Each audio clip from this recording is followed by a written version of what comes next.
Welcome to World Class Bullshitters, the epitome of pop culture. I'm your host, Jeff Hicks, and with me tonight is the one, the only, Dion Green. Baby, Jeff, I'm doing great. I'm feeling fantastic. I'm doing wonderful. If I was doing any more wonderful, I'd be a Paul. Not Logan Paul, because he fucked up. Yeah, that dude, I've never heard of him until, last week when he found the dead body? Like, why is this guy fucking a couple of days ago. Before I introduce... Because he was from... I'm going. My bad. No, I was just going to say, before I introduce Kendo, somebody's even asked me to talk about this on the show. I'm like, who is this guy?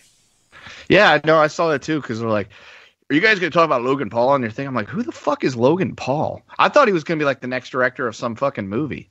And I'm like, is he replacing Jar Jar on episode 9? Who is this guy? And then I saw other things about him, like, fuck him. I ain't worth my time. Yeah, I saw, Double Toasted and ETC post videos about it, and I'm just like, are we really, so far gone as a society that, this is, the big news story of the week on the internet? Oh my god, yeah. He found a dead hanging body. You know what? It's fucked up, but there's really nothing more to say about it. It's weird that he did it. Yes, we have more important things to worry about in this world. Yeah, like introducing you, Kendo Slice. Hello, I hope everyone had a great New Year's, happy Hanukkahs, and Merry Christmases, and a happy Kwanzas. Well, we hung out on Hanukkah, so we've talked to our fans since Hanukkah. We did have a happy Hanukkah, and you and Dion had a happy New Year. Oh, yes, God, yes.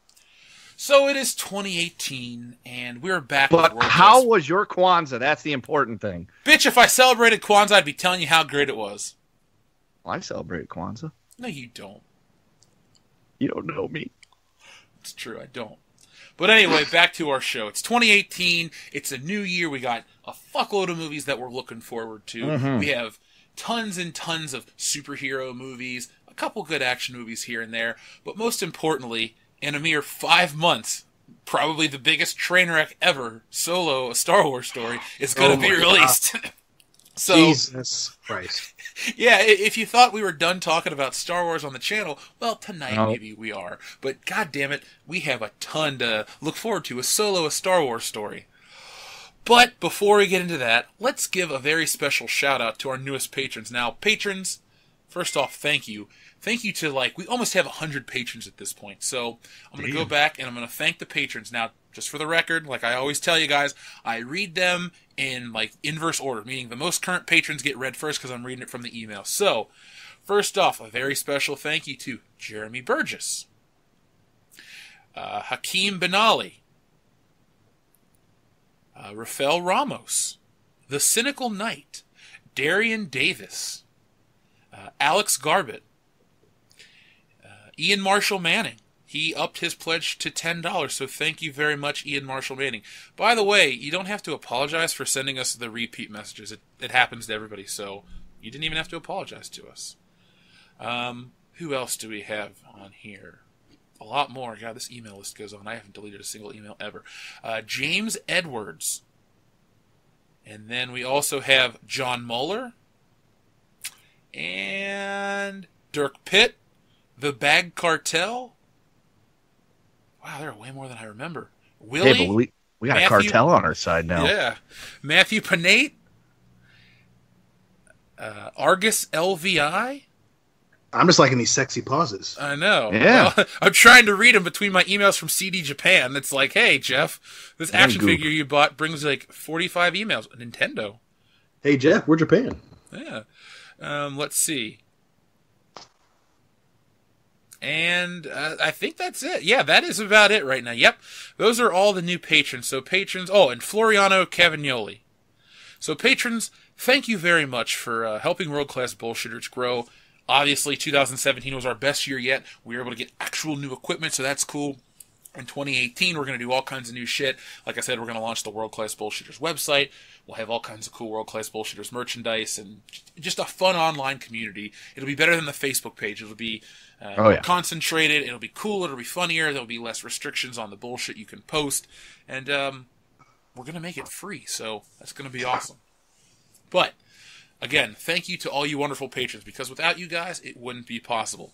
So, let's talk about... one more. Anakin Skywalker pledged $25. I cannot ignore that one. So, Thank you, Anakin Skywalker. And by the way, listeners, I think it's Cosmin Dash. Your shirt is on the way, so be prepared. Look for that. Thank you. And every other person that's pledged in the next coming days, those orders will be processed, and you should be getting your shirts in the next week or so. A side note, I don't print the shirts. They go to a third party, and they're out of New York. And with the blizzard and all this shit, I can't tell you what the exact date is, but I'll contact you when it's on the way.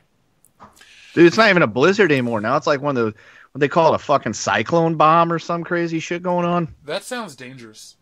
Yeah, like I was listening to the morning radio show, and I forgot exactly. I thought they called it a cyclone bomb or something. A cycle bomb.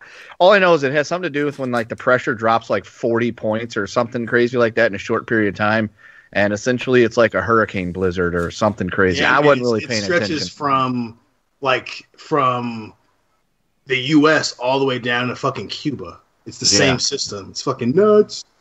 Yeah, essentially.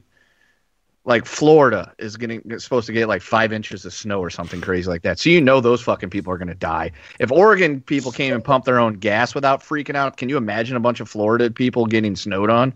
Dennis Quaid was right. Did Dennis Quaid die? No, I don't think so. I think Randy Quaid just got put back in jail. Oh, I don't want Randy Quaid to die. I love Cousin Eddie. Bill Paxton, sorry. Bill Paxton died last year. That was a year ago. Yeah, it's like a year and a half ago. Yeah, but Bill Paxton and Randy Quaid are very similar to me, so... it's game over, man. Yeah, the world's a weirder place without him. So, Kendo. Yo! You got some news for us. Why don't you take it away, sir? I do have some news. Okay, so Wonder Woman 2. Electric Boogaloo. Yeah, the movie starring that beautiful, talented, and buff Gal Gadot is set to come out, I think, next year or something like that. The news story has something to do with the fact that the director, Patty, what's her name, has come out to... Yeah. Has come out and said that she's not going to tell people what to expect in Wonder Woman 2 and what they will and what they will see, but she said they won't see Wonder Woman doing mean things. She won't see her just punching people in the face unnecessarily or doing bad stuff because... She's good. She's a good person. She's out for the betterment of the world, and she doesn't do bad things or cause problems. And I'm like, why is this a news story? Well, I think they kind of need to say that because, remember, last year at this point, the online narrative was as pro-feminism for Wonder Woman, but Warner Brothers and the movie itself never once pushed that. So when you got the movie, it felt right. So Warner Brothers knows what they need to do. Because they had a fucking disaster with the Justice League, and now they need to keep this train rolling with Wonder Woman, so they're not going to change anything. I think they're just trying to reassure people that no matter what, Wonder Woman's going to be the same wonderful character we all know and love in a sexual manner. Good. But also, in the article, went on to say that this will be set in the Cold War 1980s, and I'm kind of curious... And I think it's probably the case. Do you think they're trying to capture that 80s nostalgia that seems to be in vogue these days? Yeah. I'd say that. Yeah, because we know that they set the movie in World War I the first time because they didn't want to completely peril Captain America, even though they did. So I saw that and I'm like, 80s nostalgia, I wonder if that's what they're going to use to try to sell the movie. Oh, look, Wonder Woman's playing in an Atari and she's just got an NES and oh yeah, she's at a Chuck E. Cheese when it was still called Showbiz and all that other crap. Well, I bet you will hear everybody wants to rule the world in that movie.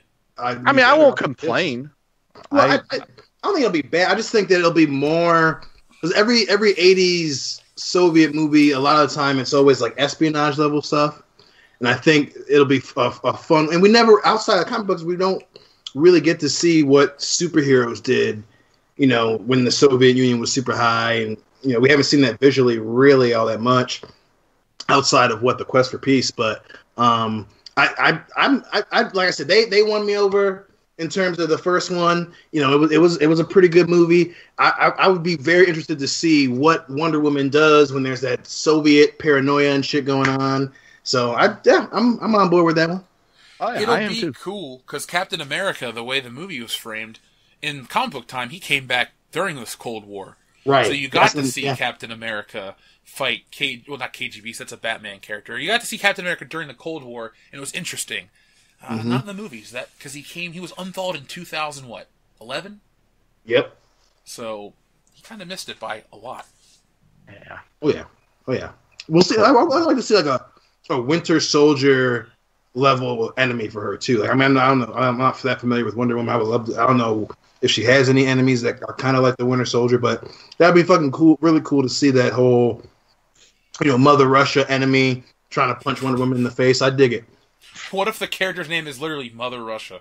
Yeah. I might get up and walk out. I would too. I'd be like, DC, you fucking dropped the ball. Yeah, you really couldn't get away from that one, could you guys? Huh? Really couldn't get away from that one? Nope. They are desperate to make shit jokes. So what else you got for us, Kendo? Game of Thrones, as we all know, is not one of the most beloved shows on this channel. Most of us don't really care for it. However, I was okay with it for the first few seasons when it ran with the books, and then it got off that. And Oh, don't be one of those guys. Hey, I'm sorry. I read the shit before I watched it. So, anyway, Game of Thrones Season 8, it is the final season. And people are up in arms because there's only 6 episodes left in the whole story of Westeros. And they've come out with a tentative date for when it's coming out. They didn't give you a month or day. They just said sometime in 2019. So people are pissed. So wait, they're drawing out a show that would normally be over in like 2 months for another year and a half? Yep. Yes. That's dumb. I don't even like the show, and I think that's stupid. Just end it and get it over with. Well, they said that too. Like right after season 7 finished, it said coming 2019, and it's just like, which is bad because it's not like books where you can have gaps with the characters. These motherfuckers are getting older, and a lot of them were kids, and now that you got characters growing titties now, and you can't control that. A lot of them are filming other shit. Yes, I mean you can't be you're rolling the dice because this show made a lot of people famous, and you're gonna be fucking around, and their schedules are gonna get all screwed up. You're gonna have characters looking way better than they should be looking, and all types of stuff. HBO is really, really gambling on waiting that fucking long for this. Well, I know that a lot of people are into the show, and that's great, but I think what's going to happen is someone's just going to get online and fucking leak that shit again when it's, made, and it could fuck them over in the end. So just get the shit out and give people what they want when they want it. People nowadays don't have the attention span, so... Yeah, that's kind of what I was thinking. I thought it was a little wacky when I saw that they were going to wait that long, because the show used to come out in, like, April and run to, like, June. Right. And then... it did that for the first few years, and then I think last year was like the first time where they had like an unusual release time because they had less episodes, and then it's like, oh, they'll be done with it next year. Nope, everyone's got to wait a year, blah, blah, blah. And it's like, well, that's probably not good. Yeah, it's really super. Well, I know HBO kind of got in the hole because, they were spending a lot of money on other shows. They gave that Bill Simmons guy a fucking sports show that tanked. It only lasted like 3 episodes, and they spent a shit ton of money on that. They had a couple shows that bombed, so I could see the frugal aspect of it, but at the same time, you've got one of the hottest shows on fucking in all of television right now. You need to give the people what they want, because again, people are going to be like, you know what, I'm going to Marvel, I'm going to Supergirl. Not that anyone would actually go to that show, but people are going to fucking move on. Yeah, I don't blame him. Joel and his golden heart for large-breasted female superheroes. Yeah, but we all love big-titted women, so don't even... Oh, yeah, that's true. I see where you're going with that one, brah. I'm just going to let that one go. Kendo, what else you got? All right, so Fox, their TV productions may be hitting a snag, because with their new acquisition by Disney now owns all their shit. And as of right now, the only thing that's really got a green light for a new upcoming season for the next round of TV shows, because this, as we've learned from Greg Cicero's book right now, is what would be pilot season, when all the stuff is getting ready to take off for the fall. The only thing that's been greenlit so far is Gifted for a new season. Other shows are currently up in the air, especially shows like Gotham and things that I'm pretty sure the pattern here is stuff that is owned, or at least the characters are owned by other studios that don't belong to Disney. Whereas, of course, Gifted's going to get a green light because it's about mutants, X-Men, and they own it now. Whereas Gotham, those guys belong to Warner Brothers, so why would they want to, promote the competition? Well, I did find an article when we were doing that the show's opening of the show.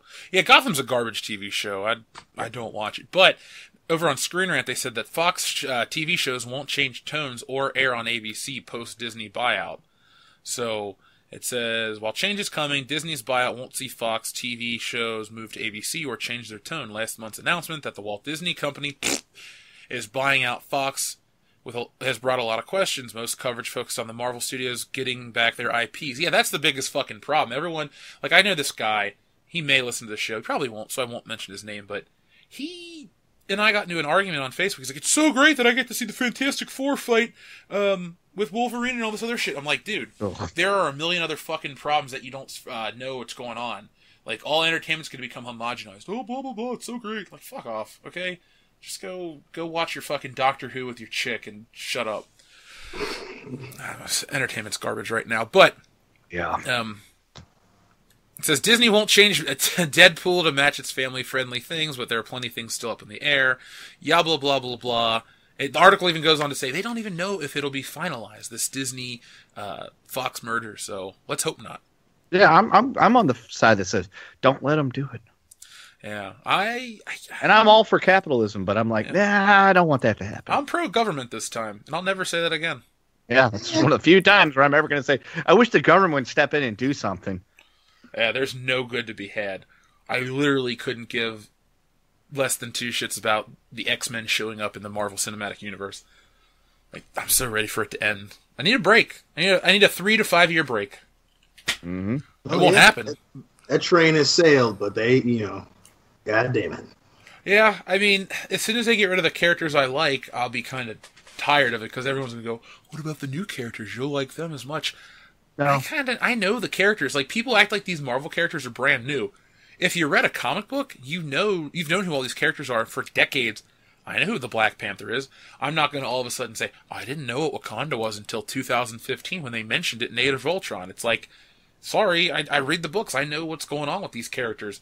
And if I don't sound like I'm excited for Captain Marvel or Miss Marvel or whatever her fucking name is, it's because I've read books with her in it. Carol Danvers is a shit character. You can't bring Rogue into it, so it's not going to be entertaining.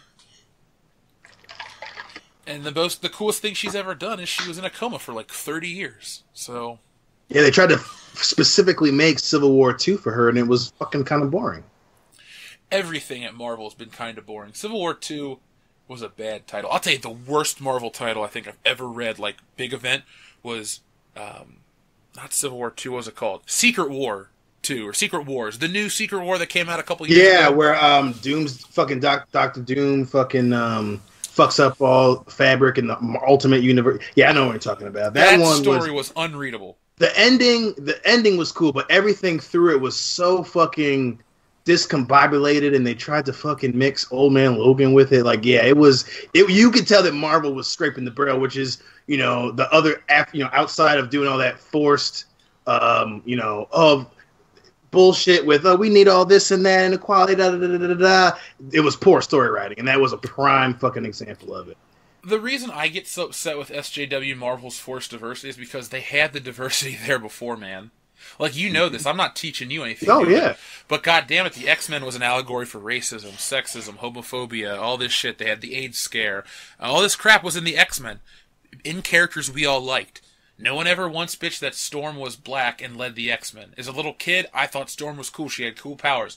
She didn't stop in the cartoon and say, oh, I am a woman, and blah, blah, blah, and men are dumb. She treated the dudes with respect. They treated her with respect, and that's how society should work. This, trying to one-up people or stand on a platform just doesn't work. That's where you get these issues, especially in entertainment, where you're a business and you're trying to market these things to as wide a group of people as possible. Gender politics don't sell books. Gender politics don't sell movies. Star Wars sold because it has the words Star Wars. It could have been a movie about you and me sitting on a couch drinking beer for 2 hours talking about A New Hope. That movie would have made $200 million in the theaters just because it says Star Wars. So Marvel doesn't have that luxury. People don't know these characters, and they don't give a fuck. And now the new editor has put the kibosh on these books, so they're done. they're going away. All these end of the year articles are like, oh, America Chavez, best new superhero, blah blah blah. The bitch is fucking done. So please, Marvel, don't pull this shit in the future with your movies, because I just won't show up. It is not impossible for me to skip one of your movies. I skipped The Amazing Spider-Man. I know it's not the MCU, but Spider-Man's my favorite character. I have the conviction to not show up for bullshit. Dion, I know you're the same way. Oh, yeah. Oh, exactly. Exactly. So speaking of bullshit, let's talk about DC Comics real quick. So, Jeff Johns is no longer in charge of the DC movies. Oh, Warner Brothers, man. Yeah, I know, right? Warner Brothers has appointed It and The Conjuring producer Walter Hamada to be their new president of production of DC movies, replacing John Berg and Jeff Johns. God The damn. studio decided to make the changes back in December in the aftermath of Justice League's underwhelming box office performance. Johns is still DC's president and chief creative officer, and will remain involved with the cinematic franchise as an advisor to Hamada. And that was over on Screen Rant. The rest of it's just bitching about Justice League. I don't really need to go into that. We already gave our stance on Justice League many moons ago. Yeah. And it didn't suck. No. No, just a little too little, too late. Now, as far as John's getting his ass moved to the sidewalk, I love that. I absolutely love that. Again, the problem is too little, too late. I mean, that should have been exactly what happened after Suicide Squad started fucking reshoots. That's when that should have happened.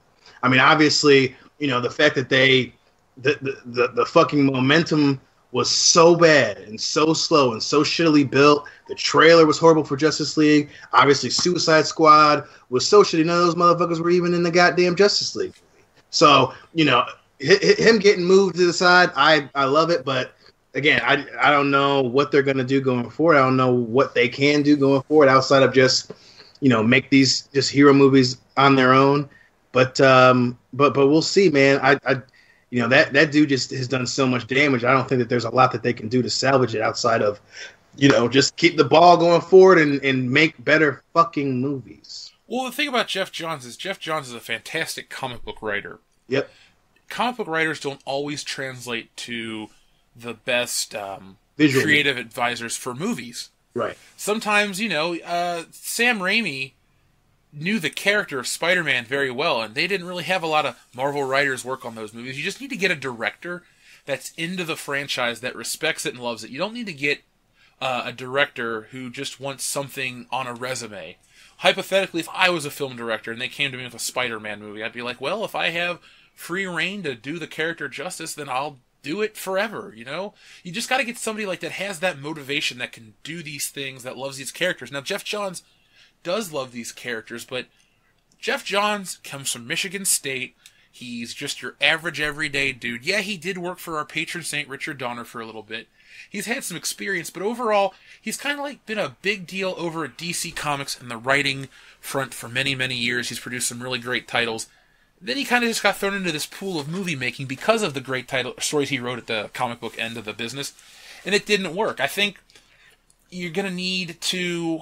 I don't know what you're going to do with DC. You know, we do know what they're going to do. They're going to continue Wonder Woman. So they're going to continue this timeline. So even though a couple months ago they said, oh, we're done with shared universes and all this shit, they're not.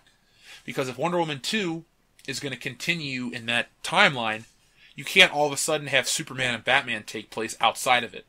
Maybe they don't all need to build to the Justice League and all this other shit, but they kind of need to acknowledge each other, because we kind of are conditioned to that now.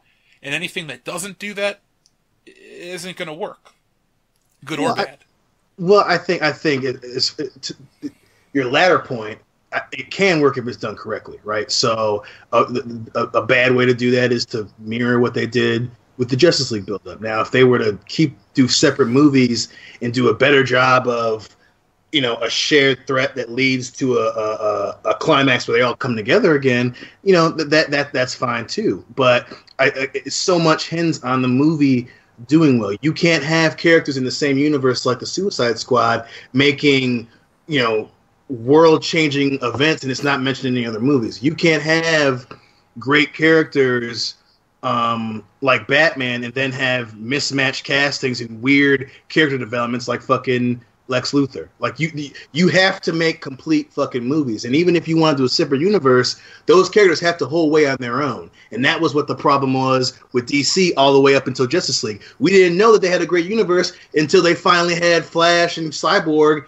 and did a great job of building those characters in a short period of time. Like it hinges on a good film, and that's where DC needs to fucking focus. And I think with Jeff Johns being gone, they can finally get someone that knows how to do that, how to universe build, if that's where they're going to go. Yeah, I mean, I think at this point we're just running around in circles. I agree with everything you're saying. Jeff Johns, Godspeed, go on and write another Darkest Night. You know, DC, what they really should do is they should do what Marvel hasn't yet. I know Marvel has Guardians of the Galaxy, but they should really double down on the space exploration. They really need to give Green Lantern another chance. And you could do Hal Jordan and Jon Stewart and Kyle Rayner if you need 3 guys. They're guys of different color, and you don't need to throw some Green Lantern woman in there. You don't need the new lady. Bring the ones that everyone knows and loves. Hell, or just use Jon Stewart from the cartoon. That dude was, in many people's eyes, the best Green Lantern. Point is, use Green Lantern, go to space, do crazy cool shit, ignore the one from 2011, tie it in, maybe make the Flash a little more masculine or at least serious, because he's kind of like a silly ass kid. He's DC's version of Spider-Man. You know what I mean? Like with the young kid, and he's like saying silly shit, but he's still more juvenile than Spider-Man was. So it's like it's weird. And you got the end with Justice League. Everyone they saw Green Lanterns fighting Steppenwolf. You've mentioned Darkseid. You have an end to go into space. Like you can have the Green Lantern Corps come into contact with an army of Apocalypse. Something. Like you just have to make sure you build that character on his own 2 feet. You don't have to say, oh, it's going to be Justice League 2. Just make a good movie.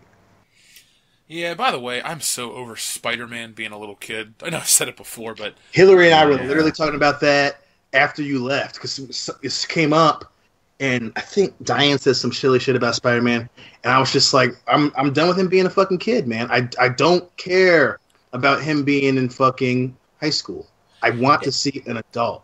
It's been the better part of a decade that we've been stuck with high school snobby Peter Parker, and it's like, look, I get it, but you guys got to get off of the one thing that defined him in the beginning and, continue on this path of making Spider-Man. But look, I put it like this.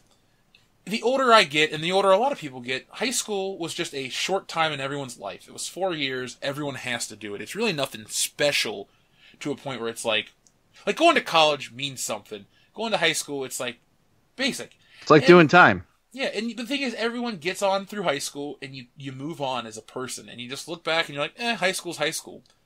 Spider-Man should do that, too. It's so shitty that we're stuck reliving the most boring things. It's like, oh my god, he's a kid. He can't do this. He can't do that. He can never go on crazy adventures. People are like, but that's the duality of Spider-Man. No, it's the duality for the first 34 issues. And by the time that rolls around, it's more interesting when Spider-Man can get beat to shit and get buried under a thing for like 2 days and not know where he is, and then eventually roll home and everyone thinks he's dead. Or that time he got sent to the other dimension with the Fantastic Four, and he was gone for like 3 months, and he just comes back, and J. Jonah Jameson's the mayor of New York and all this crazy shit. My point is, little kid Spider-Man, and the way kids are raised now and the way they're handled, Aunt May is always going to have to be there, and everyone's going to be watching him, and he's monitored, and it's so much more difficult for him to go off and be Spider-Man, and that doesn't add to the story.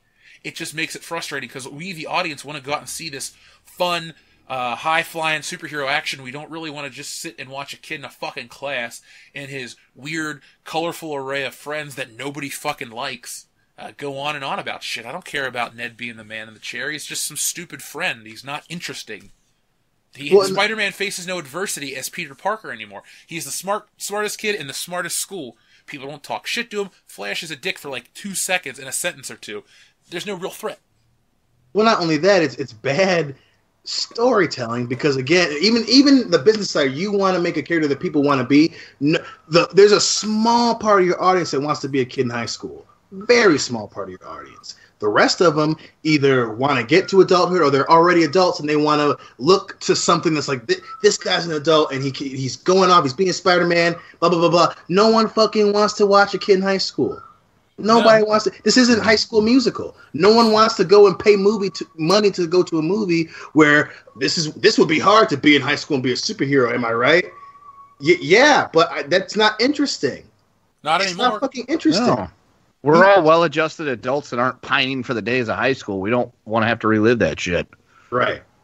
And it's just, I'm not paying money for that. And it doesn't add, it's bad storytelling because the character, you don't care. You're like, okay, well, when he turns 18, this shit's going to be over with. Like, it's as simple as that. He doesn't have to worry about, oh, well, he's got a curfew. He has to be home. That's wacky. Yeah, well, that shitty movie about Diary of a Wimpy Kid, no one fucking went to see that. So you need to stop it.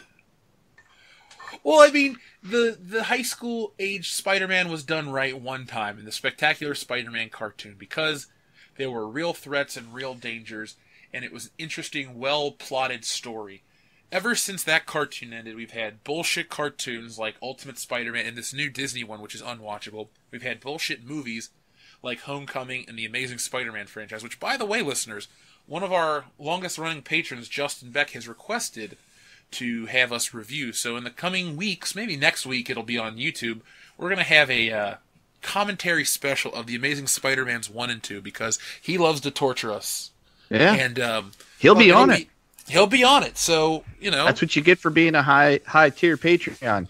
You get to be on the commentary that you're choosing. So Justin Beck chose Amazing 1 and 2. So Jeff and Nick and possibly Dion will be tormented with it. I won't be. I'll be watching Tommy Wiseau. Well, that's why. Fuck you. Okay, I don't even have anything positive to say. I fucking hate those movies, but we got to do it. I'm dodging the bullet. I've never seen them. This was going to be my first time dealing with it, but you know what? The Lord and Savior Tommy Wiseau has come to rescue me from this burden by having a worldwide release of The Room again next Wednesday night. I just don't have the movie's from 2003. I think we've all seen it a dozen times minimum. Yeah, I know, but it's on the big screen. You've seen it on the big screen with him there. Look, all right. I've seen it on the big screen. That's why I'm not worried about seeing it. I know. Look, I got excited. I bought the tickets before I read the date. I'm sorry. Take them back. Sell them to your friend Lunchbox. Maybe when he gets to the theater, the lady behind the counter will look at him and say, "You're my favorite customer." Yeah. If that happens, hi, all will be forgiven. Oh, no, fuck, dude. The more I want to get back into comics and all this shit, I realize that the movie versions are garbage. And I think I'll just end it on this. The thing that pisses me off the most is we had some good shit back in the day, and now it's kind of just garbagey. And it'll never go back to that, because people like to bitch about Spider-Man 3, and while that is a bad movie, 1 and 2 are great, and they did the character justice, and I would love to see an adult Spider-Man interact instead of being a fucking Iron Man fanboy. That's not interesting. That's never been the character. Oh, and people go, oh, but around the first Civil War, when he was living in Stark Tower, blah, blah, blah. No. Maybe he looked up to him a little bit, but it wasn't like a surrogate father type of thing. It was like a mentorship. And Peter Parker was like 30 years old, and he was a married man. And Aunt May and Mary Jane lived there too. Fucking turns on him. People always forget to mention that part. It was like Civil War. No, motherfucker, it didn't even last. It wasn't like it didn't last so long. Number one, eventually he goes, "You're fucking wrong," and turns on him. So is that the end game that you guys want, or you just want to keep it at this weird? He's my dad because I only have an aunt. And, like, what do you guys want with this? It's boring. I don't want to watch it. Only when he turns on him, he hits him with a steel chair. I want a complete full turn. Damn it, Spider-Man! Well, one thing I've noticed about a lot of comic book fans on the internet is that people throw around, like, storylines. They throw the name out there, and then they know dick about it. It's like, hey, in Civil War, this happened. I'm like, no, it didn't. Oh, and then this happened in Marvel Siege. No, it didn't. It's like, yeah, Volstagg blew up whatever in Siege, but all this other shit didn't happen. And I understand, to tell these stories comic book accurate, you need Norman Osborn, you need all these characters, and that's fine. I'm not expecting a page-for-page translation, because then you get Watchmen, and while Watchmen is fine, really it adds nothing new to the experience. It's just nice to see something come to life. But with this Marvel stuff, I just want, I guess, the characters to be more accurate to who they are. I'm tired of everyone, like, here's the thing, with movies in general, be it Star Wars, Marvel, DC, the audience's character, like the one that they see themselves to be either the Flash or Luke Skywalker, the one that is entering this bigger world that we're all experiencing for the first time, doesn't need to be a fanboy of anything. Right. That's the biggest problem with the Justice League. Oh my God, you're Batman! I hate to say it, even Ant-Man. I know it was played just as a joke because he's not really our eyes to the fight, but like it was funny when he said, "Oh, you're Captain America, you're great," or whatever. Like those things worked. But when literally Spider-Man's like, "Oh, Mr. Stark," blah, blah, blah, blah, blah, blah, and he's like jumping around like he's autistic or something, that just is annoying. It's like, I get it, okay? These fucking neckbeards and these little dweeby dudes that like sit on the internet all day act like this when they go see these movies. And that's nice, but that kills your longevity of these movies. It kills a wider appeal. It's like, these characters are unlikable and boring. Say what you will about Tobey Maguire's Spider-Man, there are little elements that everyone can see themselves in. I'm not saying we're, crying about this or that, but like we can all understand like liking a chick and she's interested in the rich guy or whatever, or losing, a family member or going through things like that. Like, those are the relatable things about Spider-Man that make the character great. Not climbing walls, not making fucking jokes. Like, I wish everyone that kept going on about, oh, he makes jokes in this movie, would just shove their head up their ass so no one can hear them talking to her, because they're so wrong. The reason Spider-Man works isn't the fucking jokes, it isn't the web shooting of the wall crawling, it's the relatability on a human level. And when you make these characters borderline autistic and crazy and, they just zing around this and that and they have no attention span, they're not relatable to most people, because these movie companies, we want to market it to this young audience. The young audience doesn't have a lot of money. Secondly, their attentions are on their phones and other things. And when you hit a certain age, you look back and you're like, this shit's retarded. Just flat out. Like, the shit we were into at 13, Dion, isn't the same stuff we're into now. Maybe we both still like wrestling and some Star Wars stuff, but 13-year-old Jeff and Dion probably went on about lightsaber duels being crazy and Attack of the Clones, blah, blah, blah. But as an adult, we're like, well, Empires and Jedis are better because of the emotional aspect and stuff like that. Well, so, and the other after that, and that's, I 100% agree with you. The other thing I think that people need to understand is when you have a character that's consistently, doing the things that you're describing, being weird and jumping around, in that situation, the shit's not believable. Why? Because a teenage kid in a fight with a bunch of adults, some who are trained assassins, and he's jumping around, would get fucking killed. The idea that, he's like us, you would get killed in that situation. As far as relatable doesn't mean like me. Relatable means I can see we have things in common. I don't want to see what Dion would do in Civil War because Dion's not equipped to handle that fucking shit. I'm cool with having, hey, that guy, I empathize with his cause, with his feelings, with his motives, but he's a trained killer. He has superpowers. He's relatable, but he's different from me. A kid with that attention span trying to suck on Tony Stark's nuts would get his fucking head caved in. A kid who can barely understand an adult conversation and worrying about, Tony Stark, oh my God, I can't wait to meet you, will get his head crushed by a supervillain. It doesn't make sense. And when you become an adult, you're like, yeah, a kid who keeps acting like that wouldn't last long. That doesn't make any sense to me as a viewer. I'm not going to continue with the shit. That's the other side of it that hurts the fucking movie. It doesn't make sense. It's bad storytelling. And I know I keep saying it, but longevity, man. I mean, Spider-Man 1 came out 16 years ago at this point. It still has redeeming qualities and things you can go back and watch and experience again and go, wow, this movie had a lot going on. This new shit, we're just funneling around the drain. We're never going to see Spider-Man grow up or do anything crazy because they're going to reboot it. Yeah. Tom Holland's not going to play Spider-Man forever, which is good. Spider-Man now is going to have all these crazy high-tech gadgets and all that shit. Something needs. I really hope that Iron Man dies in Infinity War, and Spider-Man loses all his tech, and then in like the little stinger that's going to happen after the movie where it shows the aftermath, I hope it's him putting on a cloth suit, utilizing a spider sense, having web shooters underneath his suit, and that's it. Maybe you have the spider tracers and a couple other gadgets here and there. Use a smartphone because it is 2018 at this point. But like, go back to basics with what the character truly is. This kill mode and all this other crazy shit that is put in there for a fucking joke is retarded.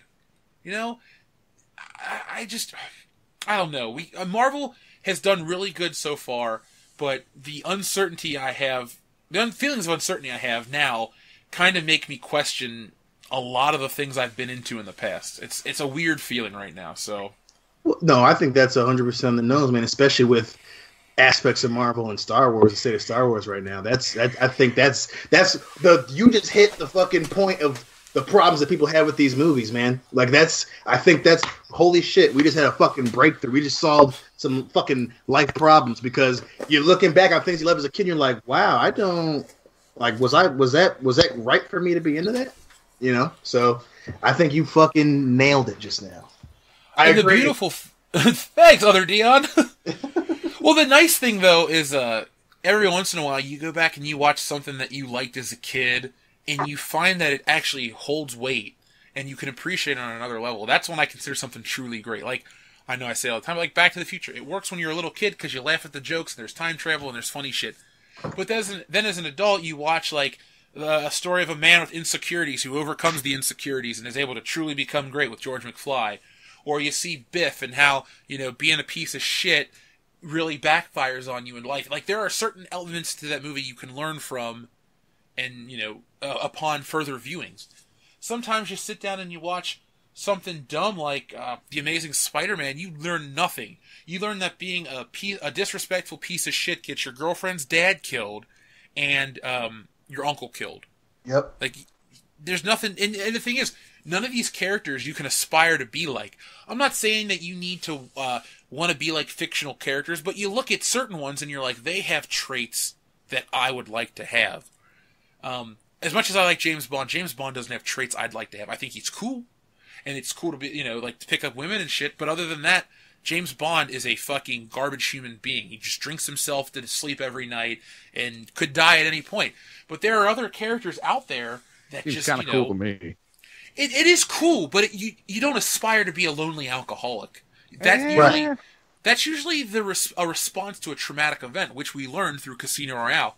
I always thought it was a little cooler when you didn't know why he was that way. He just was, and then anyway, anybody could just be like, oh, maybe it's this, maybe it's that. We didn't have officially published fan theories like we do nowadays. But there's a license to kill. I want that. Having a license to kill is cool. Yeah. Well, again, remember it's not a real license to kill. No, but Dion, if we look at, I would exhibit my rights every day. Yeah, well, you would probably be picked up really quick and just put to rot in a cell. Nope, I would pull it out and be like, "Look, the Queen says I'm allowed to." Yeah, that's not how that would work because you're supposed to be a spy and secretive. No one knows. I'm in Russia doing reconnaissance. I have a license to kill. Yeah, well, you're in Russia, and we're taking your ass to the fucking gulag. Give me your. They'll deny you too, like they say in Mission Impossible. If you're captured, Yeah, exactly. Like, bitch, you got a license. Deny your existence. I'll make sure that whenever this comes to it, I write my own movie. Well, after Who Killed plot holes Mystery and other a bunch things. It'll be like, hey, you know that terrible movie we all saw? Yeah, well, no one saw it actually because it was that bad. At least it'd have a higher audience score than The Last Jedi. So that's true. That's a guarantee at this point.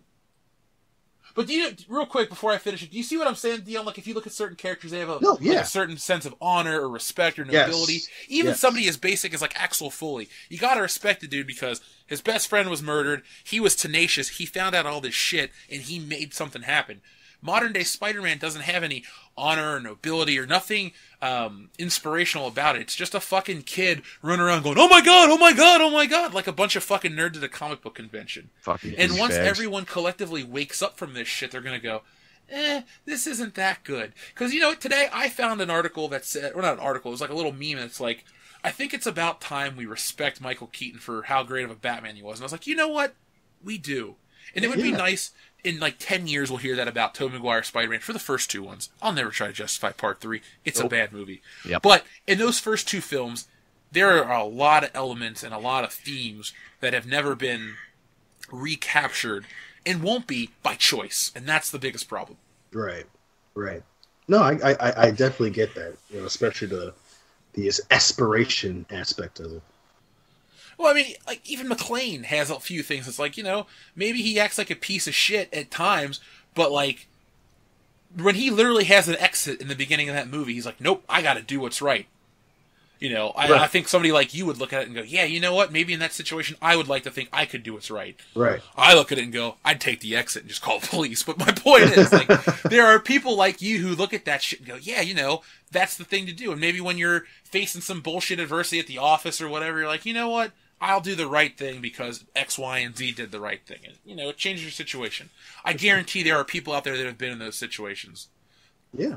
Oh, yeah. But no one's ever said, man, Tom Holland's Spider-Man inspired me to be a better person. No, they inspired you to do parkour and wear a really shitty fucking screen-printed costume at, like, Best Buy. Inspired me. And fucking release plot points of other movies like a dummy. It's... I don't know. 2018 ain't going to be a down year for world-class bullshit. I think it's going to be better than last year, because last year was amazing. Let's make this year even bigger, though. Yeah. So, speaking of this year, guys, it's now 2018, the current year, as it always is, and there are a fuckload of big movies coming out this year, and I thought I'll pull up a list of them, and I'll read some, and you guys can tell me what you're interested in and what you're not, and we'll talk about, you know, some of these movies. So, first off, let's just get this one out of the way, Dion. I know you're excited. Kendo, I know you'll go see it. Avengers Infinity War Part 1, or whatever it's going to be called officially, or it is, but god damn it, all the shit I said about Marvel still applies, but I'm still excited for this movie. Oh my fucking god. I can't fucking wait. Even after I went back and looked at old Thanos and I was like, holy shit, Jeff was right about that one thing. I'm still fucking excited. I've watched the trailer at least 10 or 11, 12 times. Fuck that. Biggest fucking movie of the year. I have a chubby right now just thinking. Do you think if that movie would have come out against Star Wars Episode 8, it could have beaten at the box office? Yes. I do. Especially, I think Star Wars would have won opening weekend, and then that drop off in week 2, it would have fallen behind and never caught back up. See, that's a problem when you know the biggest company owns all the biggest franchises. It's like there's no true competition. No one has to up their game and fight for release dates and shit. It's just like. Because I know people say, hey, well, the Thor and Justice League release date or whatever Marvel and DC movie. Oh, Batman versus Superman in Civil War. Yeah, but, like, you're coming off Man of Steel and shit. Like, right. Imagine if Marvel was its own separate entity and Lucasfilm was its own separate entity, and they both came out on the same weekend. They were owned independently, and they both looked each other in the eyes and said, fuck you, I'll see you at the end. Dude. That would be cool. Honestly... If Episode 7 was exactly the same way, and I could only see one movie, it'd be Infinity War all day, every day. I could never watch another Star Wars movie, and I'd be fine with that. Oh, yeah. Absolutely, dude. Abso-fucking-lutely. Mm-hmm. Okay, so up next is Ready Player One, or as I like to call it, Nostalgia the Movie. This looks interesting. I will see this one. I'm definitely going to go see it. I'm going to drag Hillary's ass because she doesn't want to see it. For that. How does she not want to see it? She loves video games. The nostalgia reason. You know, because she's just like, oh, I get it. She's like, I like 80s movies. Guess what? I've seen them already. I was like, well, that's not the fucking point. This is in the fucking future, and Freddy Krueger gets shot in the face, and Iron Giant, and fucking white people from Cleveland are in virtual reality. I want to see it, goddammit. And I can't. I want to see the DeLorean going through the goddamn city, and shit's exploding, and it's the DeLorean like I've never seen it before. Fucking do it. That's my biggest problem with that movie, though. That car can go 85 miles an hour in real life. And when I watch that, there's that disconnect. It's like, I know people have aggrandized this, like, DeLorean is this, like, great thing. They put it on this pedestal. But in reality, it's the biggest piece of shit. It was a shitty car. I hate to break... Look, like I just went on a minute ago. Back to the Future is my all-time favorite. Shut up. Nothing will ever replace it. Shit about the DeLorean, goddammit. But the DeLorean is fucking picketing shit car. You're going to see some serious shit. It killed DMC. Ugh. It's a failure, Dion. I'm sorry to break it down to you like that. The car is hot shit. But it looks cool. I quit the 2 seconds. Yeah, you're hired again. All right, everybody gets one. Okay, so we're all going to see that. Okay, so far these two movies will obviously do shit for the channel. Actually, the next couple that I'm going to bring up we're going to do for the channel. So, listeners... You don't have to tell us you hope we review it, because we are. The next movie that we're going to review, and it's probably the next actual film we'll see in time, is Black Panther. That comes out, next month? Yeah, February, man. I say we have a Black Panther party. I'll join. Fist raised in the air. Hey, dude. Amen, brother. Right on, brother. Right on. You know, Dion, like we've said before, Black Panther's cool. This movie could be great. Just don't market it as like this tour de force for black actors. Black actors have won Oscars and all this other great shit. We've had black superhero films. No, we haven't. Blade came out 20 years ago at this point. Yes, okay? Spawn, the year before that. Yeah, Spawn was 97. Say what you want about the bad effects and all that shit, but Spawn was the biggest deal that year. It's like everyone was pumped. There was a hubbub around Spawn for like 5 years straight. Not the movie, though, but like the brand. The comic came out, it sold big numbers. There was the cartoon on HBO, which was fantastic. Yes. There was the video games. There was the movie, which was all right. There was McFarlane Toys. Spawn is probably the last modern superhero to be like big, because Deadpool's older than Spawn. So if we're going to be honest, Spawn was created, what, 92? I thought it was 93, but you could be right. So let's just say 92, 93. He comes out. He kind of takes the world by storm. Yep. Spawn at one point was as big as Spider-Man and the X-Men and like Hulk, Punisher, Daredevil. It pulled HBO out of a hole too. The show did. Yeah, and Spawn was a big deal. And you know what? No one ever bitched that he was black. Nope, nobody cared. I didn't even care. Like when I watched the movie, it's just like, okay, because we've lived in a world where black people are heroes in movies, and it's not a stretch. It's not a big deal. Like this isn't a self-congratulatory moment on anyone's level. Like, we get it. You got a hip-hop score and all this shit. Well, that, whatever. Like, who gives a shit at this point? Just give me a good film. And again, I've said it multiple times. Listeners and readers who are fans of the show know that what I'm about to say right now. It's disingenuous. They're not doing it in the 21st century to bring light to an issue. There are a lot of issues. But this is entertainment. And when you're doing it, you do things in entertainment for what? To make fucking money. They're not doing this to make the world a better place. They're doing this to get your black ass to go to the movie and fucking watch it. That's why it's in February. That's why it's weirdly in between Ragnarok and Avengers Infinity War. And that's why, they're fucking pushing, like, oh, it's an all-black cast and Michael B. Jordan's in it. And, this motherfucker sounds like an African and da-da-da-da-da. There's a reason why this is all coming out. It's to make money. And it's disingenuous. That's the fucking problem that I have with it. And it's a ploy. And they're not going to fucking push Black Panther after Infinity War comes out. They're going to say, oh, man, that movie was so great. Let's re-release the shit. No. Infinity War is going to come out. They're going to say, now your black asses came to see Black Panther. Go fucking see Infinity War. You got what you wanted. Give me more of your fucking money. That's it. And if anyone that tells me it's not that, fucking, I got a bridge in fucking Michigan I'd love to fucking sell you. Does it go to Canada? Yeah, Mackinac Bridge. Woo.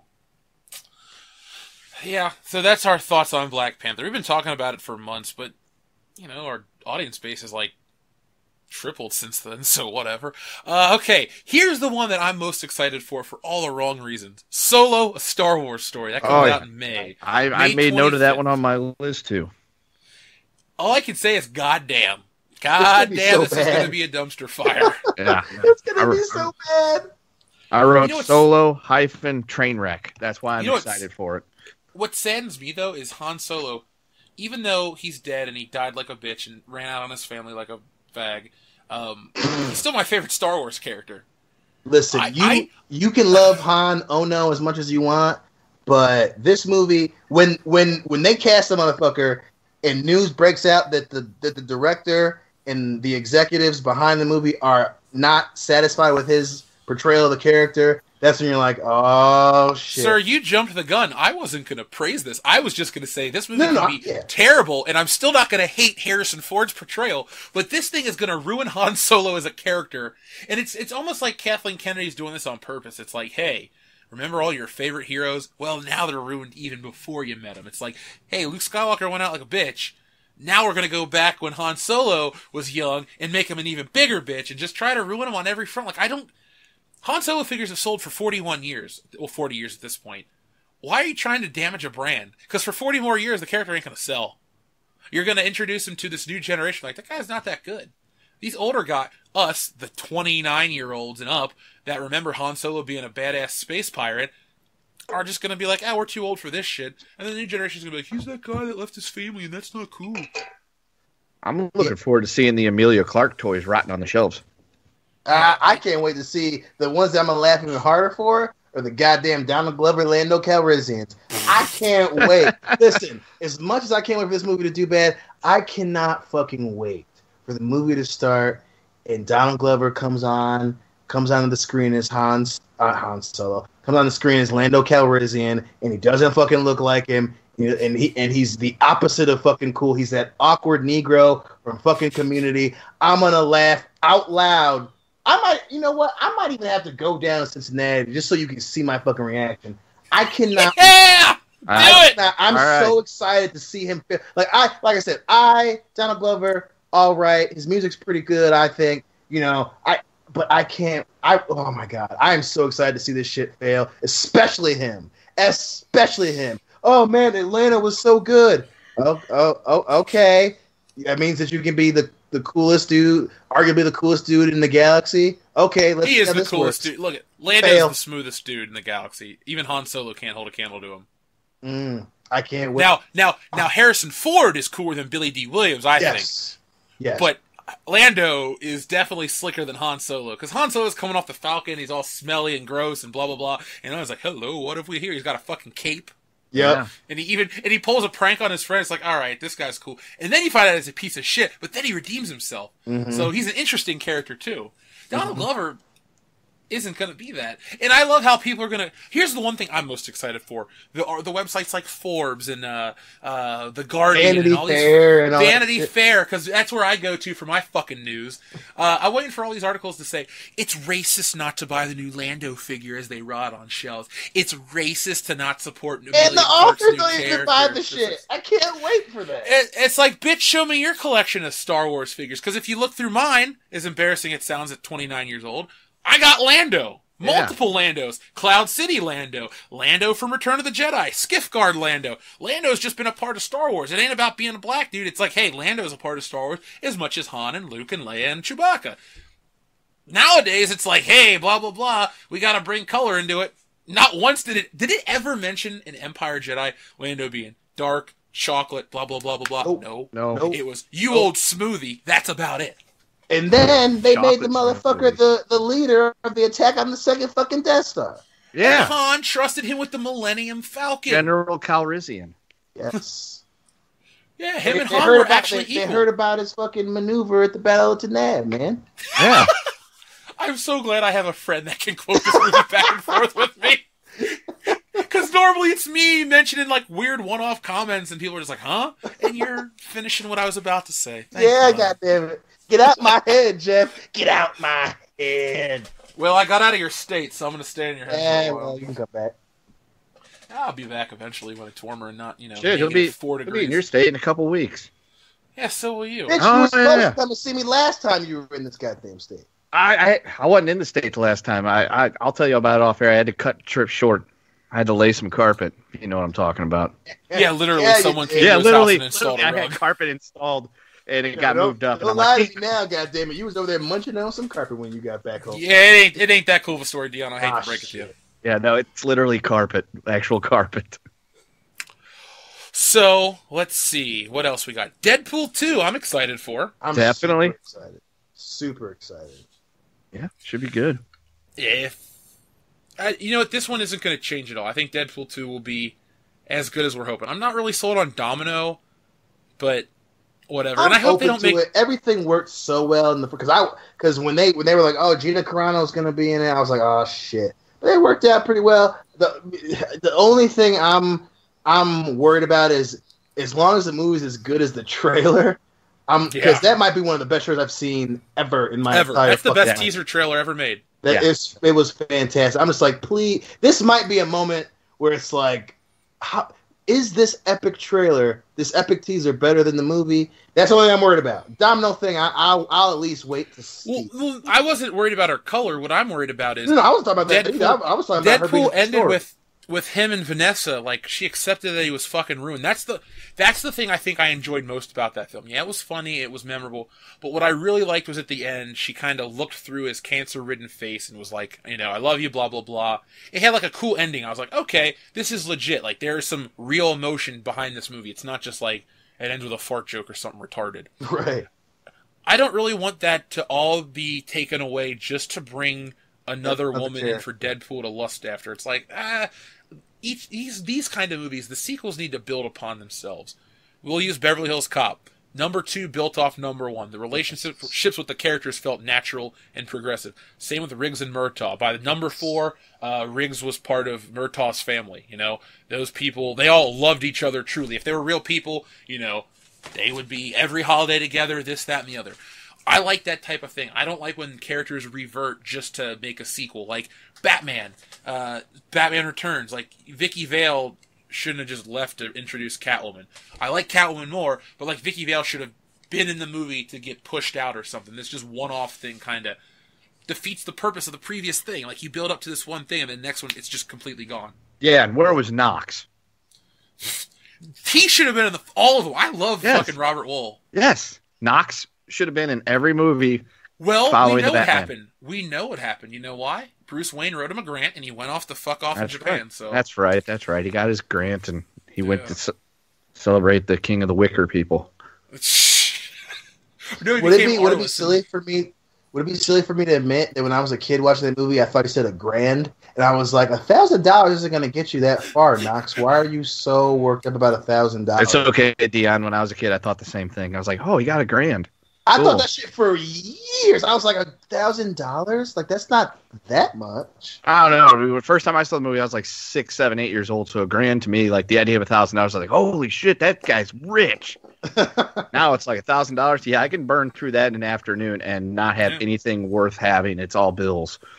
See, Dion, I would love to go back and watch movies that I misheard lines of dialogue for and, like, compare notes with you. Because there are even lines in Star Wars that I misheard as a kid. And now I go back and watch it, I'm like, how did I fuck that up? Yep.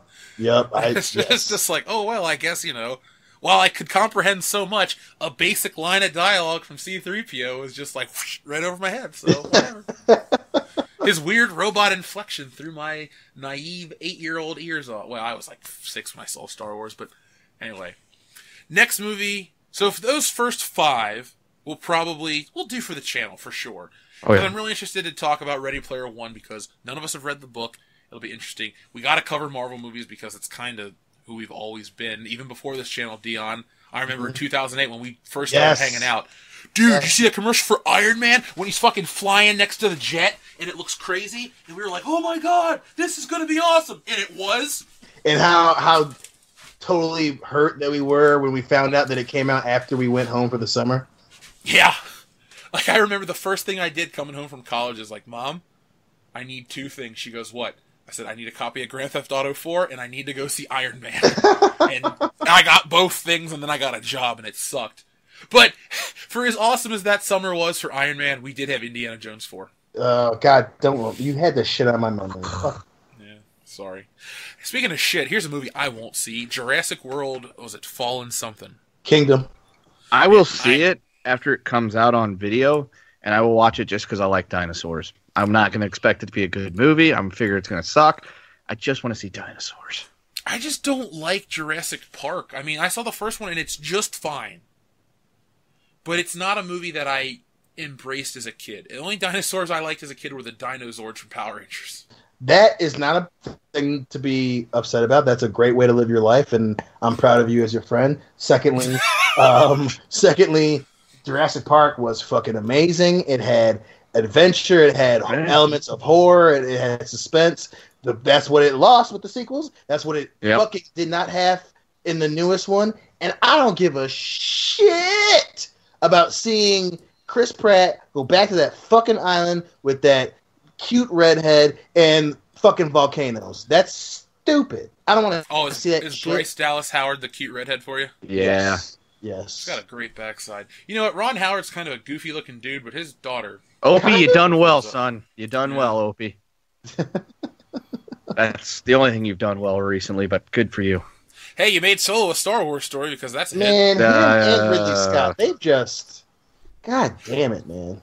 But did you like... Okay, Dion, I read you the article when I was up there. I don't have it on me, but remember that Ridley Scott Star Wars article where he kind of just ripped into Star Wars? Yes, that was the one thing he said that I fucking agreed with in the past 2 years. I was like, thank you. How he's like, it's just fucking... The way they're going is stupid. I was like, thank you, sir.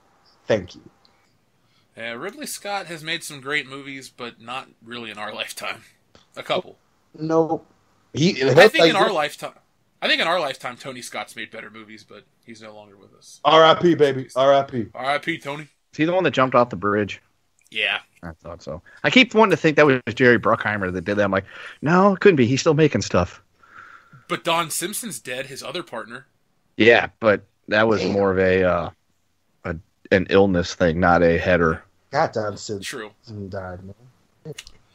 Okay, so next is the third Marvel movie of the year, Ant-Man and the Wasp. I'm excited. I love the first Ant-Man. Yeah, I loved Ant-Man.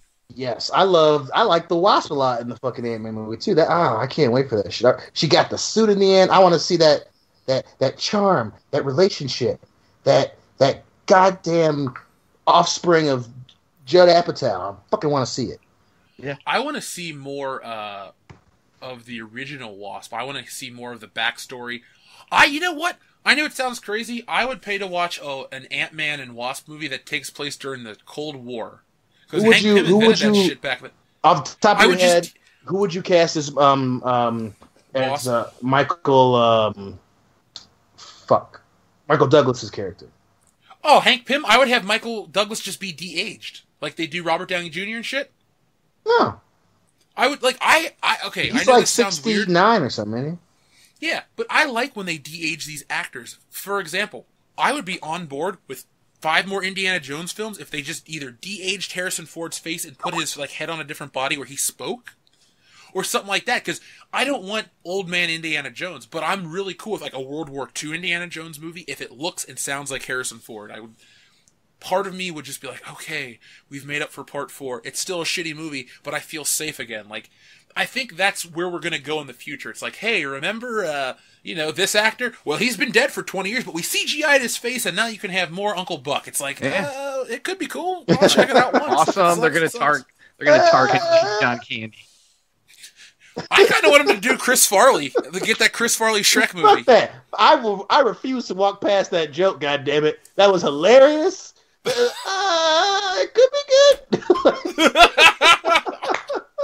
I refuse to let that shit die. I'm glad you enjoyed it more than I did. Oh, that was good. Okay. That could be the new wave to save Hollywood. Instead of having all these new young actors and actresses that suck, we just go around and just fucking target all the old people. The next big movie starring Cary Grant and Joan Crawford in, I don't know, Indiana Jones 5.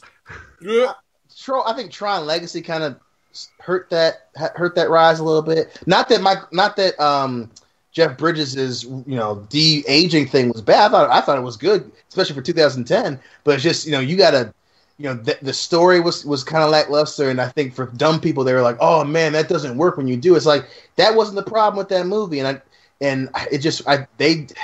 people would be scared as shit to do a de-aged Harrison Ford. That would scare the shit out of people.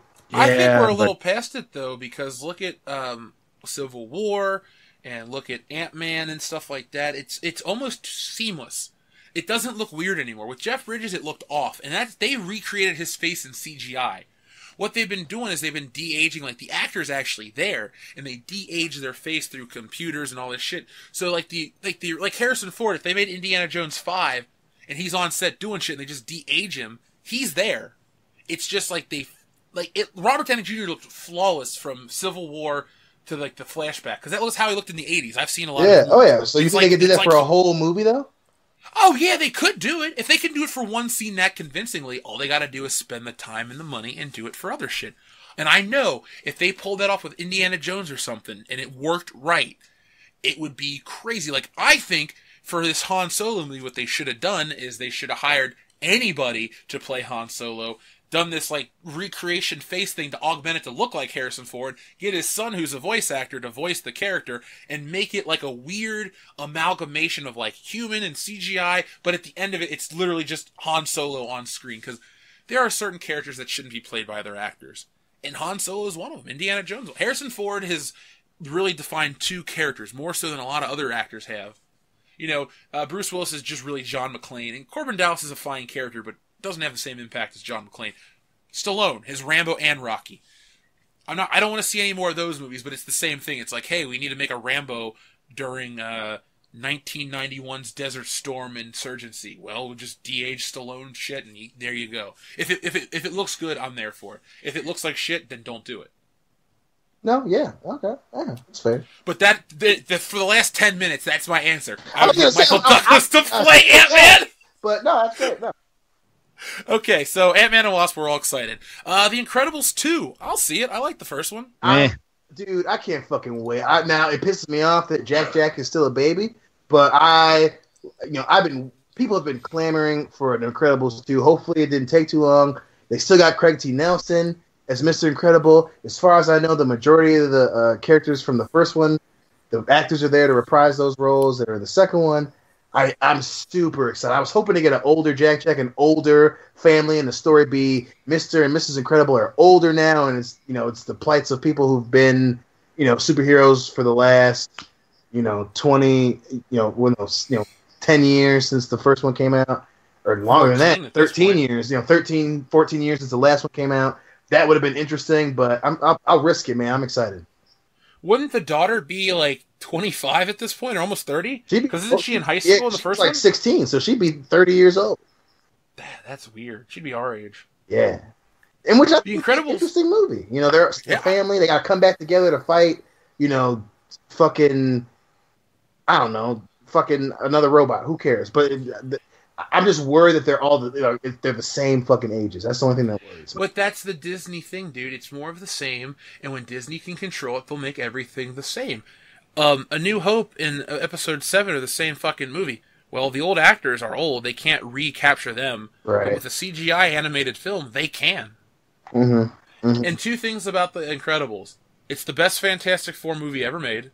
Agreed. And also, I randomly rented it from the library once, and the disc stopped working, but I was so hooked with that movie by the time they go into the volcano and fight the robot that when the disc stopped working, I went to Best Buy that afternoon and bought it, and I've had it, since 2006 or 7?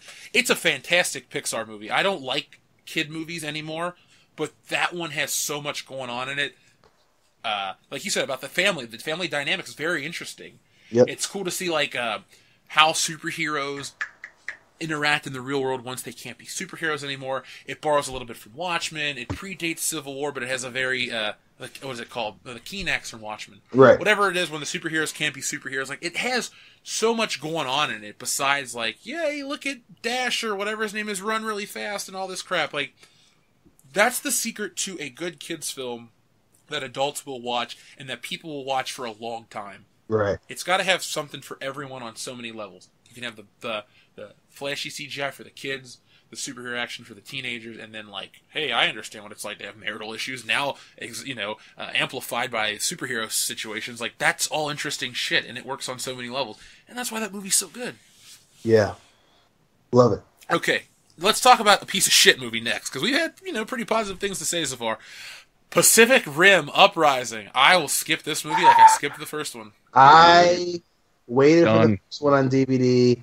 I'll probably go see it because of the giant robots and monsters fighting, but I have low expectations. Fucking the audacity to try to have John Boyega do a monologue like Idris Elba is hilarious. Whatever, to literally, it's like watching a wannabe adult version of Power Rangers with the Megazords. Low expectations, but I think I might spend me some money and go see that shit.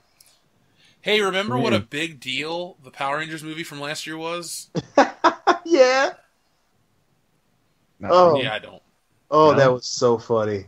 It's probably going to do the exact same thing, besides having weird teenagers in it. But, fucking attitude. John Boyega. We gonna see what you made of, son. All on your own. All by your chocolate lonesome.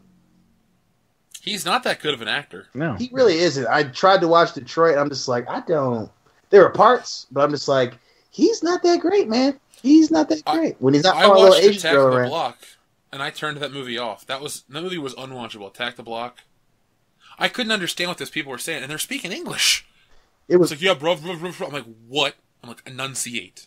There's nothing worse than watching a movie and they mumble. That's true. Like every English movie ever. It'd be like if we had the entire podcast where we went, no one would ever listen to this fucking show. Be like a shitty episode of NPR. Yeah. Maybe Jaden Smith would enjoy it. Hi, this is Fresh Air. I'm Terry Gross. I used to listen to NPR religiously in college. I needed something to listen to on the way back and forth from campus. And, I didn't have Bluetooth in my car at the time. Yeah. Every once in a while, I'll listen to NPR podcasts when I got shit else to listen to. Well, what I do is when I run out of shit to do, I just will listen to, segments of our show, and I go, that was actually pretty good. Hell yeah. And then I listen to other parts, and I'm like, wow, that wasn't so good. Okay, so up next is the New Mutants. I'm curiously interested, curiously optimistic. I want it to work, because fuck Marvel buying Fox, so hopefully... We've had a couple really good X-Men movies in a row. Well, no. I take that 2, back. so don't X-Men Apocalypse was terrible. But yeah, I'm about to say, don't get too excited there, buddy. Logan was great. It was. Deadpool and Logan. 2 great movies. Still need to watch that. Logan? Well, when you come to town next, 3 weeks from now, I'll bring it over to Phil's. We'll get drunk and watch it. All right. Prepare to cry. Oh, yeah. Oh, yeah. Okay. Oh, you'll probably cry because you'll be like, oh, it's so sad to watch Wolverine die. I'm going to bet that I don't. Bitch, I'm going to make you cry. will I'm going to punch you until you just tear up a little bit and be like, yeah, you got some emotion. Okay, so I'm going to skip a couple All because right. I've never heard of A Wrinkle in Time or Annihilation. Here's one I guarantee I will skip. Tomb Raider. Yeah, that movie looks horrible. Yeah. It looks horrible. Unless somebody sends me a digital ticket and popcorn money, I would never go see that movie. Ever. It looks unwatchable to me. The fucking I've used story that phrase. looks so bad. That stupid thing where she jumps off the cliff off the plane to the cliff. Ah! I laughed. That's what she out sounds loud. like. She sounds like a chick with hemorrhoids. Oh my god! I saw the trailer for the last couple times I've been to the movies. They showed that trailer, and every time I'm just like, nah, no thanks. Like, bitch, we saw the video game. It's exactly like the video game. Why would you do that? Why? What are you thinking? What the fuck are you thinking about? Money and narratives. Hey, female action heroes are the new thing. Look, Wonder Woman worked because it was Wonder Woman. Lara Croft is kind of a joke in pop culture. Yeah. The fucking Angelina Jolie movies weren't good. Nope. The games aren't very good. Even No. they're groundbreaking. The first one is groundbreaking for being, revolutionary in the realm of 3D action games.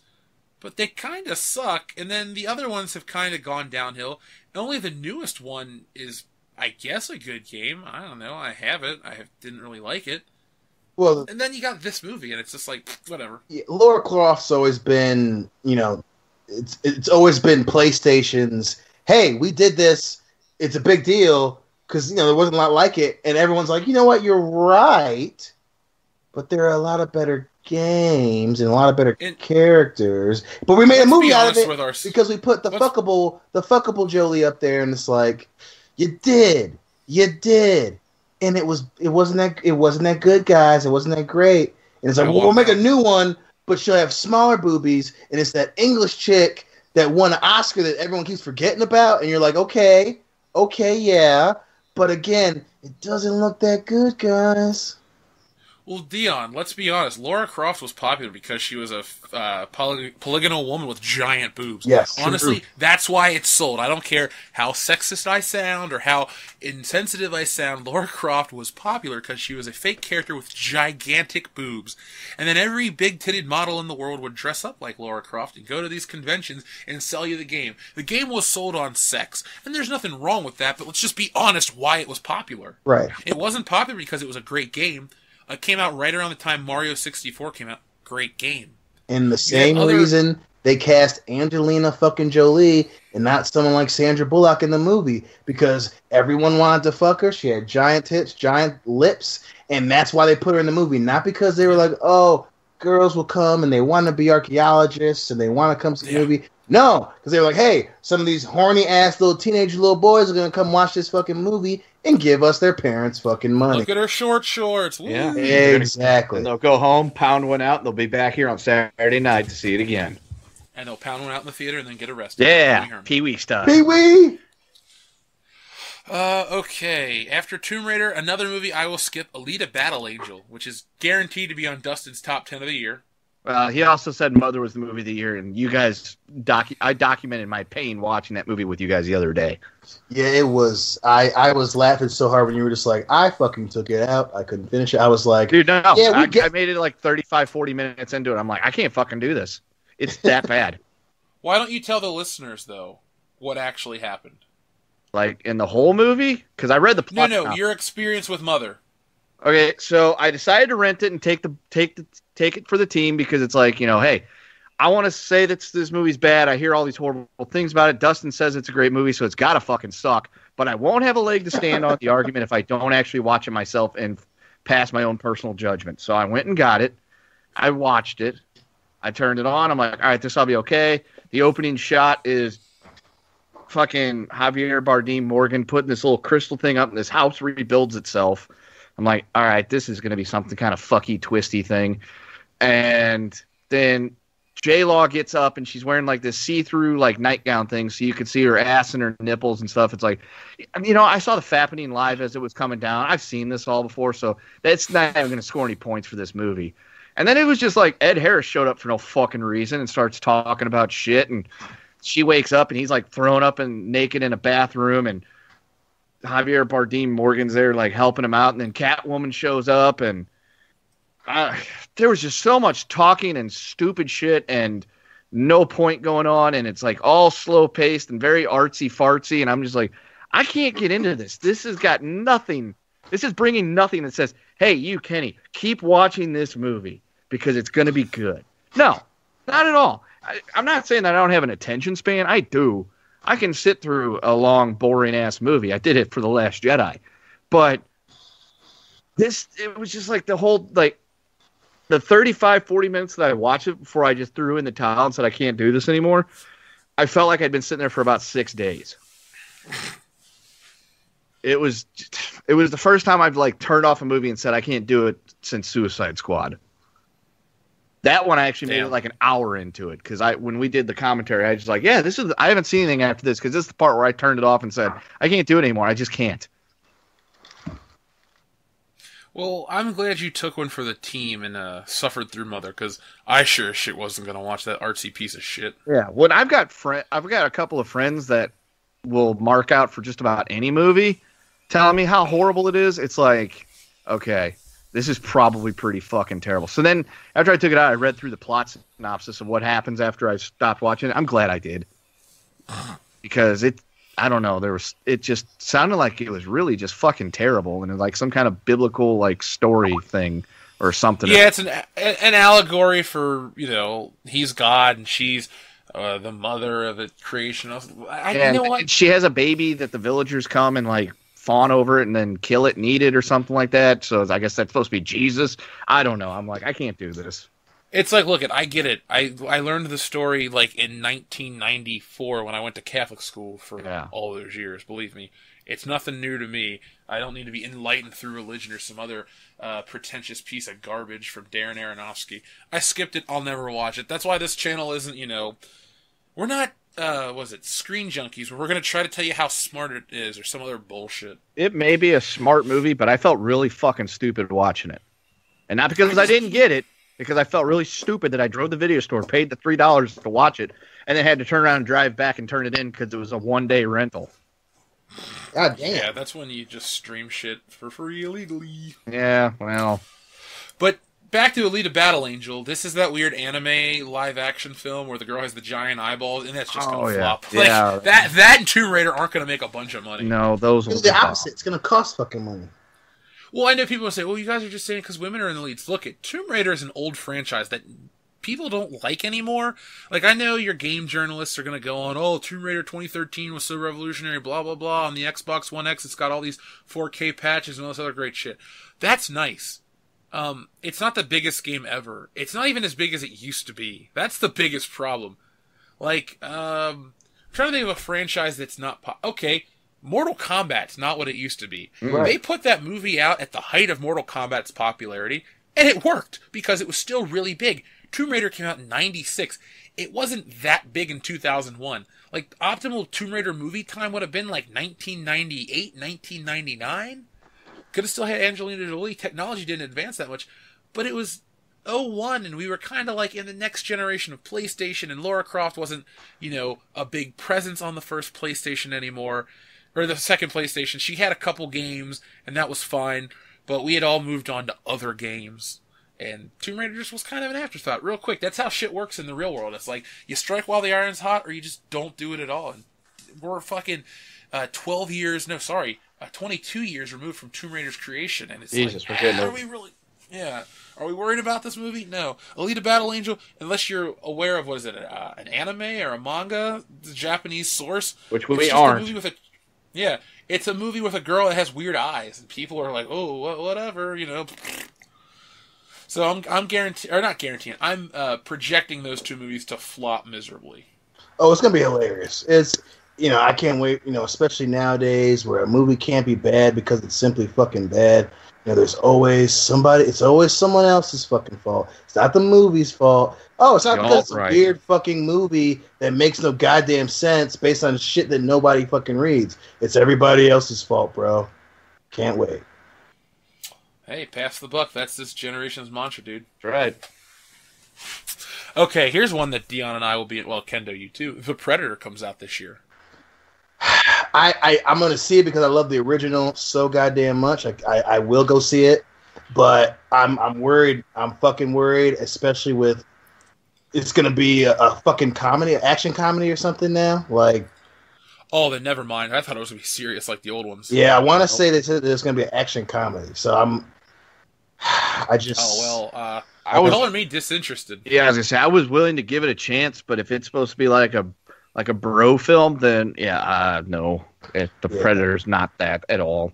Because I really don't want it to end up like, I love 21 and 22 Jump Street, I really, really do, but I don't want it to be the Predator version of that. Yeah, but see, that worked because, well, for starters, 21 Jump Street was like a really campy-ass TV show. So there's not really a big jump between campy TV and comedy, because campy TV is unintentional comedy. Whereas there's nothing comedic about the Predator. I mean, were we supposed to laugh when Mac gets his head blowed off? Or, I'll admit I laugh when he goes, stick around. That's about a great part. Yeah. When Jesse Ventura gets exploded, I don't think anybody was going, oh, and man. The blood comes up like goddamn mist and shit. Yeah, I don't remember that being like a comedic part. That movie is just... Oh God, I got that on Blu-ray. Such a good movie. That movie is so badass. Yes, it is. Dutch is so cool. He's the fucking man. That fucking the manly hand. God damn, boys and girls. Dylan, you son of a bitch. What's Boom! Love? Pushing too many pencils? Dude, when they fucking, lock up and their arms just brrr, you're just like, holy shit, this is... There's a lot of roids flowing. Carl Weathers was never really an action star, but he had the look of an action star. He did. He just couldn't, act. Like, he was in better shape than fucking Sylvester Stallone in Rocky. He was. He looked like a fucking Greek god in the first 3 Rocky movies. Even in Rocky 4. Yeah. Action Jackson is funny enough. When he got killed. He was living in America. Living it. Oh, God. He wasn't living much longer. Yeah, well. Then he became a golf pro. Dolph Lundgren. Yeah, Chubbs Peterson. Lost his goddamn hand. Yeah, he couldn't play on the tour anymore because he was black. No. No! Damn, goddamn, Alligator bit my hand off. Jesus! Or he goes, oh my God! That movie's 22 years old now.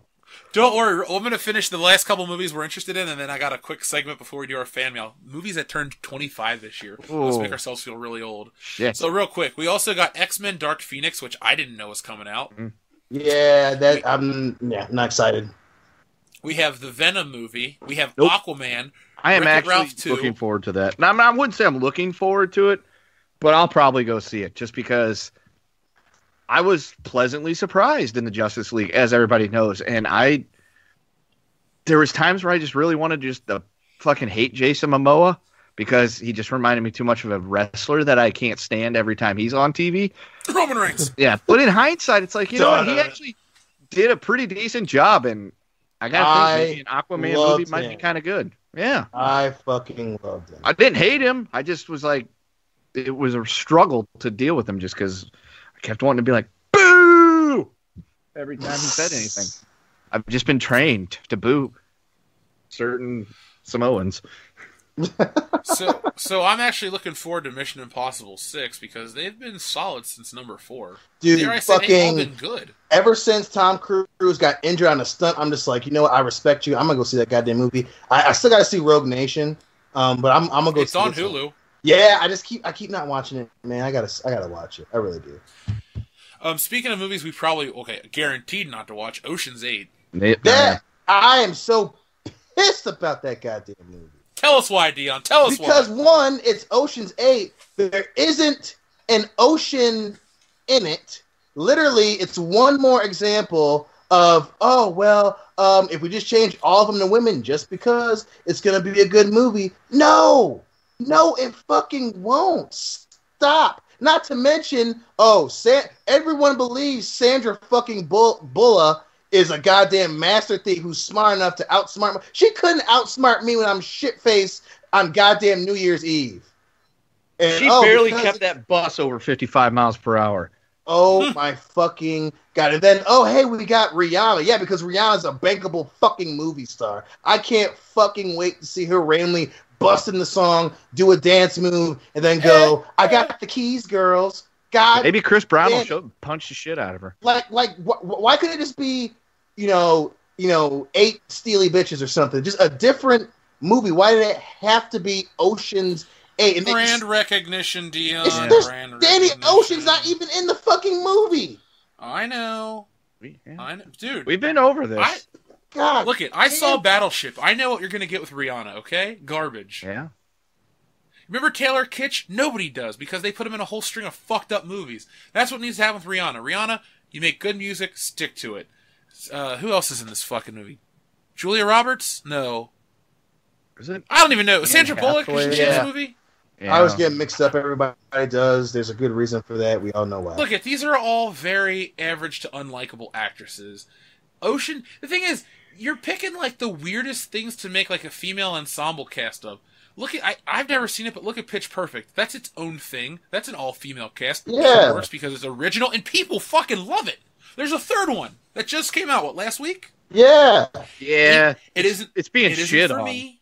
But look, it isn't for us, but it has its built-in audience, and it's it's pure, if that makes sense. It's made because that's what it is. This movie's literally made, hey, we gotta have an all-female ensemble action movie because that's what sells now. But it doesn't sell. All this shit, if they make another solid female-led action movie like Wonder Woman, then I'll just be like, oh, okay, they've done more. But they haven't. Wonder Woman's it. We've had all these great female action leads. Well, Sarah Connor ain't the lead in Terminator. No one goes to see that movie for Linda Hamilton. And she, sorry to break it to you folks. Sigourney Weaver's good, but the other characters are pretty damn good too. And Princess Leia's part of a trio. This gimmicky shit they're pulling nowadays with these non-fleshed out characters just, isn't interesting. Well, now they're doing it to where they're trying to do brand stuff, and it doesn't make sense because the people that you're basing your brand on aren't even apparently Linus might be in it, but he's gonna be in a cameo. So your only tying thing is fucking Matt Damon. God damn it, Matt Damon. Well, that downsizing movie kind of failed, I think, so I guess he'll do anything. Yeah, it sort of got shit. I haven't looked at it, but at first glance, it was getting shit on for not being very good. Well, I'll look it up. Let's see what the box office is while we continue to talk about... Super Troopers 2 is coming out. Oh, shit. Yes, comes out on April 20th. I will see that, but probably not for the channel. I know the other guys are going to be like, let's go review it for the show. I'm like, I don't really want to sit and talk about fucking Super Troopers that much. It's a fine movie, but... I'll go watch it, because I'm a fan of that group's work. Granted, it's... Broken Lizard, baby. Yeah, the Broken Lizard. It's hit and miss. Some of the stuff they do is great. Others, it's just kind of okay. God damn it. But... Man, downsizing has bombed at the box office. It has a budget of $68 million. So far, it has $18.6 million. Yeah, that's not good. That's not good at all for that. It's the dumbest concept for a movie I've seen in years. Yeah. we're gonna shrinkify you, and you're gonna live in this miniature world. Miniature. No, thank you. Yeah. No. I'm happy in this one. I'm not going to see Fantastic Beasts. I'm not going to see Maze Runner. I'm not going to see Rampage. I'm not going to see Mary Poppins or Insidious. I'm not going to see Spider-Man Into the Spider-Verse. I'm not going to see The Nutcracker or Mamma Mia or 50 Shades Freed. I might see Death Wish on like a Friday. Movies. I might see Death Wish on like a Friday afternoon by myself. Yeah, I'm gonna go see Death Wish just to see Bruce Willis is that character. It's interesting enough that I do want to see it. I'll also go see The Equalizer 2 as well as The Commuter. Ooh, yeah, Equalizer 2 I'm super excited for.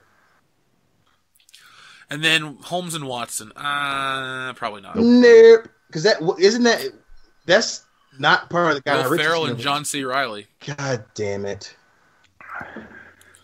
Yeah. So, real quick, Dion, let's make ourselves feel old. So I'm going to name a couple movies that are now turning 25. Oh, shit. And we remember most of these, if not all of these movies when they were new. So, Jurassic Park, we all remember that. Saw it on the big screen. Like, actual drive-in big screen. I saw Jurassic Park on the big screen in 2011. Yeah. Or, sorry, 2013. I saw it at the drive-in. It was a double feature with that and Cop and a Half, I believe. Oh, that movie's garbage. Freeze, dirtbag. Cop and a Half. God damn. Yeah, that was the first movie. We had to sit through that to get to Jurassic Park. Well, you want to know the real shit sandwich I had to sit through? Terminator 3 on a double feature with Charlie's Angels 2 Full Throttle. Dude, I'm so sorry. I would hug you if I could. Oh, man.